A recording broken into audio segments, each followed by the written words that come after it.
বলি ও গিন্নি, শুনছো? কি ব্যাপার? আজ তুমি এত তাড়াতাড়ি অফিস থেকে বাড়ি চলে আসলে যে? আজ অফিসে ঘুষ নেওয়ার সময় হাতে নাতে ধরা পড়ে যাই, তাই আমার চাকরিটা চলে গেল আজ।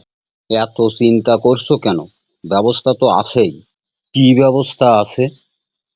সব সময় তো দেখছি তোমার বেতনের টাকার চেয়ে ঘুষের টাকাই বেশি হয়। এখন থেকে না হয় ঘুষের টাকাই সংসার চলবে। তাতে এত ঘাবড়ানোর কি আছে?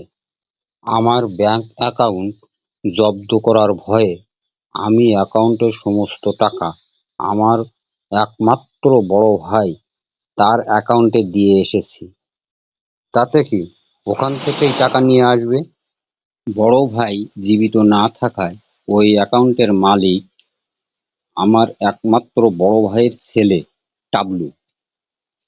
কিন্তু সে তো এখন বিদেশে, তাহলে সংসার চলবে কি করে? এইবার তো দেখছি তোমাকে ছেড়ে আমাকে আমার বাপের বাড়ি চলে যেতে হবে।